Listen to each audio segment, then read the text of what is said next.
We are fresh off UFC 310, but we are not here to talk about UFC 310 today. We are here to continue off with this week's fight card. UFC Fight Night, Colby Covington versus Joaquin Buckley. Let's get right into the first fight on the main card. But before we do, make sure you like, comment, subscribe, share, and follow, and hit the bell icon to get notified whenever I upload. Remember, each weekend we do a stream for each fight. We will be live for that one. Sorry there's no thumbnail right now. I haven't set it up. We'll be there. So let's get right into this video. Let's go. The UFC site, this one, has written down that Manel Cup is first on the main card. Well, obviously, it's actually Sterling versus Tuco first, but we're not going to look at Tuco because Sterling hasn't got any stats written down, and if Manel Cup, we'll look at him next, because if you actually check, I'll show you in a second, there's Tuco's, there's all the cancelled bouts, there's the Adrian Yanez versus Daniel Marcos, Vitor Petrino's actually up next, then we'll do Manel Cup, then Cub Swanson, then Colby. But enough waffling from me, let's get right into this one. We have Adrian Yanez versus Daniel Marcos. Marcos is 16-0. His country is Peru. He stands at 5'7" tall. He weighed at 151.5 pounds, and his last win has a reach of 69 inches and a leg reach of 40 inches. While Adrian Yanez, on the other hand, is 17-5. His country is United States. He also stands at 5'7" tall. He weighed at 135.5 pounds, and his last win has a reach of 70 inches and a leg reach of 38 inches. When it goes into leg reach, you'll go Daniel Marcos with a 2-inch reach advantage. When it comes to the actual reach, 1-inch advantage there for Yanez. Not a massive difference, it's close, and the height is the exact same. The only thing that I'd say is a huge difference in this, Yanez, yes, has 1 extra win, but he has 5 losses. Daniel Marcos coming in undefeated.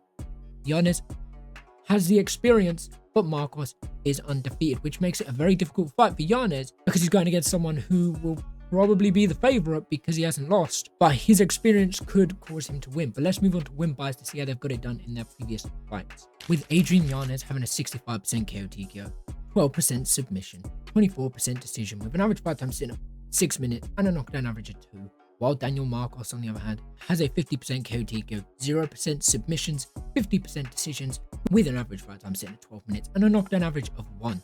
They are both extremely deadly on the feet. I'd say more Yanez, because Yanez has, obviously he's got 1 extra win, which means he has more wins coming by knockout than Marcos, but he also has submissions, which makes him a lot more deadlier in the grappling aspect, because he has a submission. He has stopped someone or multiple people by a submission. On the feet, based off of these stats, it's a coin flip. These two can both knock out their opponents, which means they could probably knock each other out.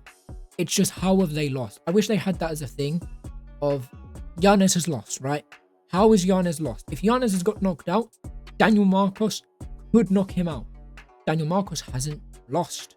So it's difficult to go off of that. But let's move on to the significant strikes to see who performed better on the feet in their previous fight. I like these stats. Very high intensity, high paced from both of them, with Daniel Marcos having an average of 6 punches landed per minute, 52% significant strikes, an average of 4 punches exactly absorbed per minute with a 63% defense. While Adrian Yanez, on the other hand, has an average of 7 punches landed per minute, 41% significant strikes, an average of 6 punches absorbed per minute with a defense of 57%. Based off of these stats, who performed better on the feet? Daniel Marcos.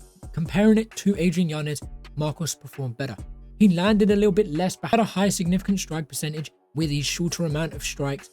He could have thrown more strikes than Yanez. Yanez threw and landed more. He landed more. I don't know if he threw more. He landed more. He got a higher percentage with significant strikes, which means he can have a lot of strikes where he lands with power, while Yanez probably likes to set things up and then try and land power last. Based off of their absorbing, Marcos absorbed an average of 4 punches per minute, while Yanez absorbed an average of 6 nearly. So Daniel Marcos couldn't absorb less, which leads us into the last stat of the defense. Marcos had a much better defense. So the absorbing, he absorbed only 4 punches per minute, but his defense must have been very good, because he could have absorbed a lot more. His defense could have been a lot worse, but basing it off of these stats on the feet, currently Marcos is getting the edge for me, because he has a high percentage in knockouts. He has very good stats on the feet. Now, Yanez isn't someone you can look at and sleep on with this, because he's just still incredible. Although his significant strike percentage is a little bit less, he still has very good output, pace, and this is going to be a very fun fight on the feet. But let's move on to grappling to see If someone has to get it down, who should get it down, and how will it go if they do, based off their last fight? With Adrian Yanez having a 0 takedown average, a 0% takedown accuracy, a 100% takedown defense, with a submission average of 0.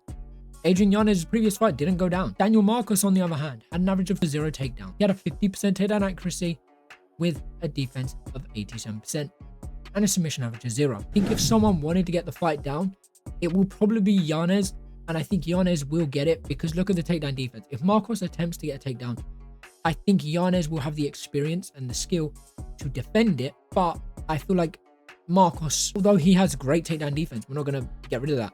He did get taken down in his previous fight.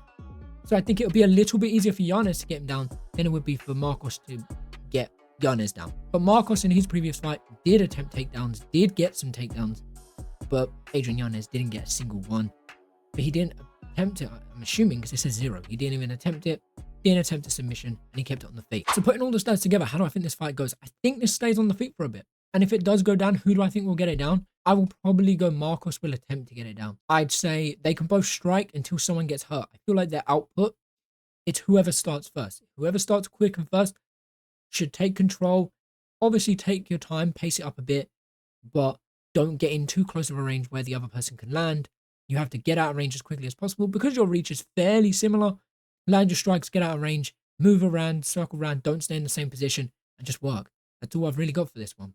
But that's just my thoughts, my opinions. What do you guys think? Who do you think wins or how do you think win? Other than that, I'll catch you in a bit. Take care, and don't forget, we're streaming soon. We're streaming this Saturday. Peace.